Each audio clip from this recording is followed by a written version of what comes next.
अल्लाह के बराबर किसी को करार देना यह सबसे बड़ा गुनाह है। और गुनाह है, यह सबसे बड़ा गुनाह है जो अल्लाह क्या माफ नहीं होगा। अगर कोई इंसान शिर्क करके दुनिया से जाएगा, अगर बगैर तौबा की अल्लाह क्या जाएगा, उसकी बख्शिश नहीं हो सकती। इन्नल्लाह ला यगफिरु अन युशरक बिही व यगफिरु मा दून ज़ालिका लिमन यशा। अल्लाह ताला शिर्क को माफ नहीं करेगा। शिर्क से छोटे जो गुनाह है अल्लाह उनको माफ कर देगा, मगर शिर्क को अल्लाह ताला माफ नहीं करेगा। इन्नहु मन युशरिक बिल्लाहि फक़द हर्रमल्लाहु अलैहिल जन्नह व मअवाहुन नार व मा लिज़्ज़ालिमीन मिन अंसार। जो शिर्क करेगा अल्लाह फरमाता है हमने जन्नत हराम कर दी उसके ऊपर, वो कभी जन्नत में दाखिल नहीं होगा, वो जहन्नमी है, वो जहन्नम में जाएगा। शिर्क करने वाला जहन्नम में जाएगा। ये दिसंबर की आज 30 तारीख, 5 दिन पहले हमारे ईसाई मजहब का एक त्योहार था, ईसाई भाइयों का एक त्योहार था, क्रिसमस का त्योहार। हमारे कुछ मुसलमान भाइयों को इस त्योहार पर सद्भावना और भाईचारा दिखाने का बड़ा शौक चढ़ जाता है, और वो सोशल मीडिया के ऊपर और अपने दोस्तों के, अपने व्हाट्सएप के स्टेटस पर और अपने दोस्तों को मैसेज में क्या लिख के भेजते हैं, मैरी क्रिसमस। मेरे प्यारे साथियों, ये मैरी क्रिसमस कहने वाले और क्रिसमस की मुबारकबाद देने वाले कान खोल करके सुन लें। शायद आपको अंदाजा नहीं है, इस क्रिसमस के त्योहार को मनाने वाला यह अकीदा रखता है कि ईसा अलैहिस्सलाम अल्लाह के बेटे हैं। अच्छा, अल्लाह के बेटे क्यों मानते हो? ईसाई से पूछो तुम अल्लाह का बेटा क्यों मानते हो? वो कहेगा ईसा अलैहिस्सलाम बगैर बाप के पैदा हुए। वो यहां तक बोलेगा कि आपके आखिरी नबी, जिसको आप आखिरी नबी मानते हैं, वो भी मां और बाप दोनों के जरिए पैदा हुए, मगर हम जिसको अल्लाह का बेटा मानते हैं उनका कोई बाप नहीं था। इसका मतलब उनका बाप नऊजुबिल्लाह अल्लाह था।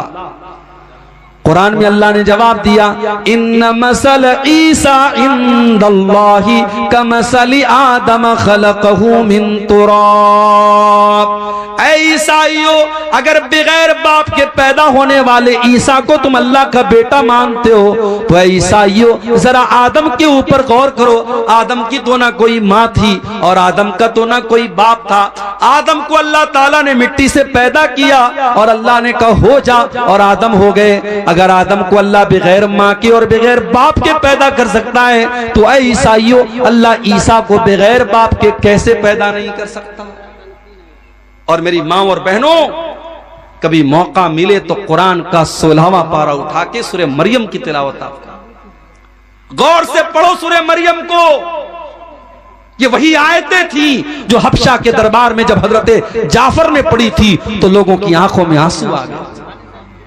उसमें जरा पढ़ो कि किस तरीके से हजरत मरियम की किरदार की अजमत अल्लाह ताला ने बयान की। वल्ला इलाहा इल्लल्लाहु वहदहू ला शरीका लह व अशहदु अन्ना मुहम्मदन अब्दुहू व रसूलुहू। या अय्युहल्लज़ीना आमनुत्तक़ुल्लाहा हक़्क़ तुक़ातिही व ला तमूतुन्न इल्ला व अंतुम मुस्लिमून। या अय्युहन्नासुत्तक़ू रब्बकुमुल्लज़ी ख़लक़कुम मिन नफ़्सिन वाहिदह व ख़लक़ मिन्हा ज़ौजहा व बत्त मिन्हुमा रिजालन कसीरन व निसाअ वत्तक़ुल्लाह अल्लज़ी तसाअलून बिही वल अरहाम इन्नल्लाह काना अलैकुम रक़ीबा। या अय्युहल्लज़ीना आमनुत्तक़ुल्लाह वक़ूलू क़ौलन सदीदा युस्लिह लकुम अअमालकुम व यग़फिर लकुम ज़ुनूबकुम व मन युतिइल्लाह व रसूलहू फ़क़द फ़ाज़ फ़ौज़न अज़ीमा।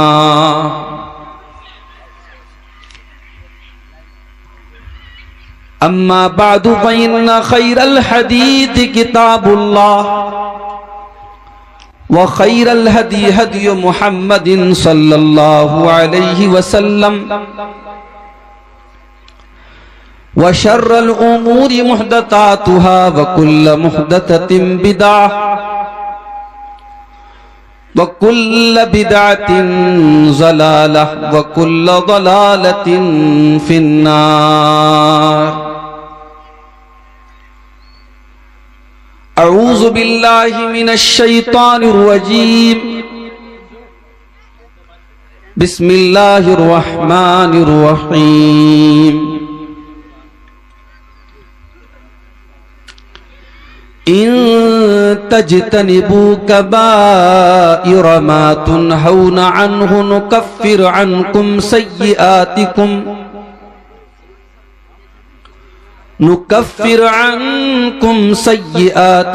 व नुदखिलकुम मुदखलन करीमा।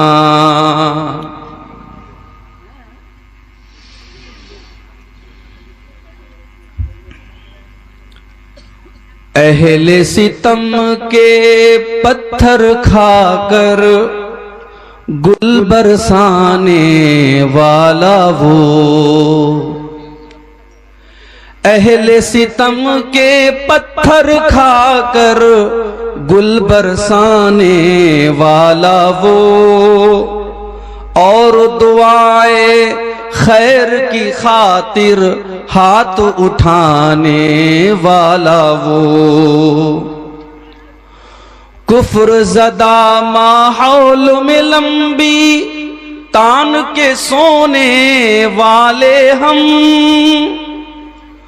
कुफ्र ज़दा माहौल में लंबी तान के सोने वाले हम, कुफ्र ज़दा माहौल में एक पल चैन न पाने वाला वो, अहले सितम के पत्थर खाकर गुल बरसाने वाला वो, उससे निस्बते खास का हरदम ढोंग रचाने वाले हम, उससे निस्बते खास का हरदम ढोंग रचाने वाले हम, और अमल के मैदान में हम सबको बुलाने वाला वो, अहले सितम के पत्थर खाकर गुल बरसाने वाला वो।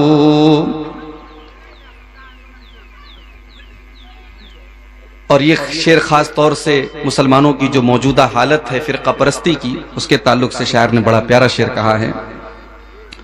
फिरका फिरका मसलक मसलक में बट जाने वाले हम, फिरका फिरका मसलक मसलक में बट जाने वाले हम, वातसिमू बे हब्लिल्लाह का दर्स सुनाने वाला वो, वातसिमू बिहब्लिल्लाह का दर्स सुनाने वाला वो, अहले सितम के पत्थर खाकर गुल बरसाने वाला वो, पीठ में अपने भाई के खंजर घोंपने वाले हम, पीठ में अपने भाई के खंजर घोंपने वाले हम,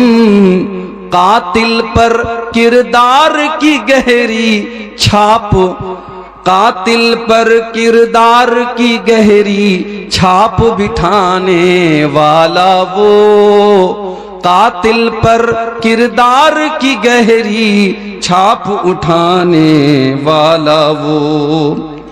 और मक्का का शेर समात फरमाए, अपने कलम की कुव्वत को तू उस पे लुटाने वाला अजीज, अपने कलम की कुव्वत को तू उस पे लुटाने वाला अजीज, लफ्जों के हर पैकर की तासीर बढ़ाने वाला वो, अहले सितम के पत्थर खाकर गुल बरसाने वाला वो। सल्लल्लाहु अलैहि वसल्लम। सदर मोहतरम, उलमाए किराम, मोहतरम बुजुर्गों, नौजवान साथियों, माओ और बहनों, प्यारे बच्चों, शायद प्रोग्राम रखने वालों ने भी नहीं सोचा था कि अचानक से मौसम इस कदर ठंडा हो जाएगा। मुझसे लोगों ने बताया कि कल तक का मौसम जो था वो बिल्कुल अलग था, और आज अचानक सर्दी काफी बढ़ गई, कोहरा भी काफी गिर रहा है, और रात के इस वक्त तकरीबन 12:30 बजने वाले। मुझसे मौलाना नूरुल इस्लाम साहब ने यह कहा था कि प्रोग्राम हमें ज्यादा लंबा नहीं चलाना है, 12-1 बजे तक ही प्रोग्राम को चलाना है। मौसम की ठंडक के बावजूद आप हजरात इस पिंडाल के नीचे बैठे हैं। अल्लाह आप सबको जज़ाए खैर अता फरमाए और हम सबको कहने सुनने से ज्यादा अमल की तौफीक अता फरमाए। मेरे भाइयों, आज की तकरीर में मैं आपके सामने कुछ ऐसे गुनाहों का जिक्र करने वाला हूं जिन गुनाहों को शरीयत में कबीरा गुनाह कहा गया है। कबीरा यानी बड़ा गुनाह, और कबीरा की जमा आती है कबायर। तो आज की तकरीर में हम कुछ ऐसे गुनाहों को देखेंगे और समझेंगे जिनको शरीयत में कबायर कहा गया है। सवाल यह है कि कबीरा गुनाह कौन से गुनाह है, उसकी अलग अलग डिफिनीशन, अलग अलग व्याख्या, अलग अलग तारीफ उलमा ने की। उनका खुलासा यह है कि जिस गुनाह को शरीयत में यह कहा गया हो कि इस गुनाह के करने वाले को जहन्नम में डाला जाएगा, या जिस गुनाह के बारे में कुरान और हदीस में यह कहा गया हो कि इस गुनाह के करने वाले पर अल्लाह की लानत हो, या जिस गुनाह के बारे में कुरान और हदीस के अंदर यह कहा गया हो कि यह गुनाह हराम है, तो उसको गुनाह कबीरा कहा जाता है। और अगर कबीरा गुनाहों से इंसान अपने दामन को बचा ले, तो जो छोटे छोटे गुनाह हैं, जो सगीरा गुनाह हैं, जो हम सब बहुत करते रहते हैं, उनको अल्लाह ताला यूं ही माफ कर देगा। अल्लाह ताला फरमाता है सूरह निसा के अंदर, इन तजतनिबू कबाइरा मा तुनहौना अन्हु